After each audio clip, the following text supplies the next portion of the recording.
stands between.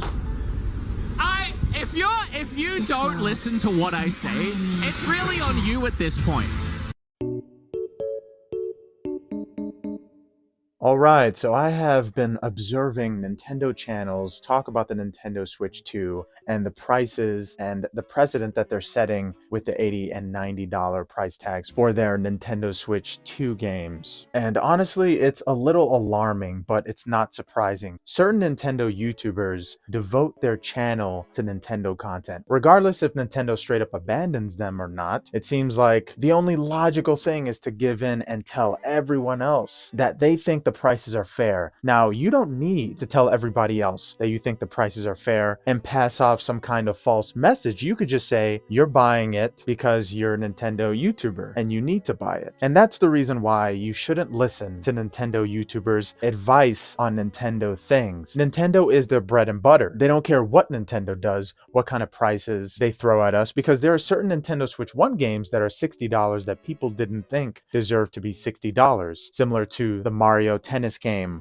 A lot of people said that it was devoid of content and didn't deserve to have that price tag. And now Nintendo wants to jump those prices up to $80. And I find that to be absolutely ridiculous. Nintendo games are not worth $80 because Nintendo is known to put little to no content to certain games, because they reuse the same assets in almost every single game, while you have other studios rebuilding their games from the ground up, making new engines, putting a lot of technology into their games, while Nintendo, I'm pretty sure, is just reusing the same old assets with upscaled graphics for their new games. And that's known to be a normal Nintendo practice, and I'm not here to hate on the company. I'm just saying $80 is way too much for a Mario game. It's most likely going to be using the same assets that the last Mario game used, but except it has an upscaled resolution with more FPS, and the FPS really depends on the hardware. The optimization has something to do with it as well, and maybe there's more work put into it, but there are people that play PC games that can put more FPS and resolution into their games free of charge. So why not just give us DLSS as a tool on the Nintendo Switch 2? No, because they need to monetize it. And that's exactly what cuts off $10 and makes the games worth $70, because you don't give us a choice. If you don't give us a choice, then make us pay less, Nintendo. If you could mess with the DLSS options on your own, then yeah, maybe the games are worth $80 because the sky's the limit. But they don't give us that choice. Other companies do give us the choice of upscaling and have multiple performance modes and quality modes for us. So yes, sometimes the games are worth $70 because of that freedom. But I think it's safe to assume that we will not have that choice. So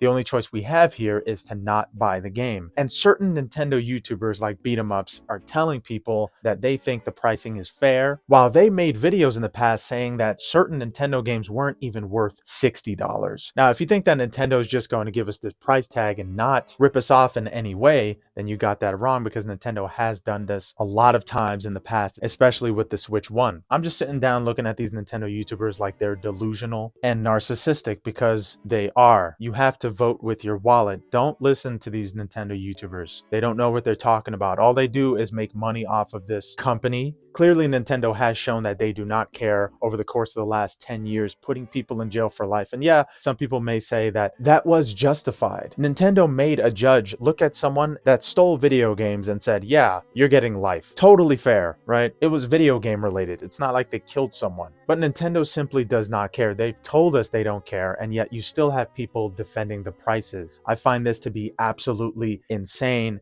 and bad practice. But the thing is, why would Nintendo YouTubers have that opinion about Nintendo, regardless of all of the evidence out there and all of the things Nintendo has done in the past? It's because they don't care either. They just want to make a quick buck off of the Nintendo Switch 2 for the next 8 years and feed their children. They don't realize that sometimes, as a leader, you also need to be an activist. So this is the call to arms for all Nintendo YouTubers. Stop being sellouts, be activists, have integrity, and do what you know is right. It's not only about Nintendo selling their games for $80, it's about every other company doing the same right after. This is the deciding point. If Nintendo could sell enough games and enough consoles based on their price point, then other companies will follow suit. This is the worst precedent for any game company to start. And I know that other countries say that we pay $100 for it, we pay $90 for it for the past 2 years. It's because that's the way your country has been. You've been paying more money than America for a long time. And obviously, eventually, if the dollar does balance out, then Americans will start paying a lot more for a lot more things. But who knows where that would go? Other countries would probably just pay a lot more than us. This is going to the territory of economic sabotage. A lot of these Nintendo YouTubers don't know what kind of damage they're doing here. And I'm just here to say, don't listen to them. I was prepared to devote this channel to the Nintendo Switch 2, and I don't want to anymore because I know it's not right. Because I just can't do it. At the end of the day, I was thinking about if I will get the Nintendo Switch 2, and it'd be nice to have that handheld with its 1080p screen, 120 hertz, and its thin form factor. But at the end of the day, I'll realize that I bought it in vain. I bought it to support something that I don't believe in. And at the end of the day, these people that are making Nintendo content need to ask themselves, is it worth it? Is it worth your soul? Is this little device and the clout that it brings worth your soul? Of course, you'll be left behind, but you're not a hardware channel. You're a gaming channel. So I think the second that these Nintendo channels step up, have integrity, and don't support these practices, don't buy the Nintendo Switch 2, other people will follow. They are leaders, the ultimate activists. And here they are bowing down to Nintendo after Nintendo just slaps them in the face multiple times and says, give me my money. It's cowardly. Obviously, this is not just an opinion. This is something that's going to happen if we buy these Nintendo Switch 2 games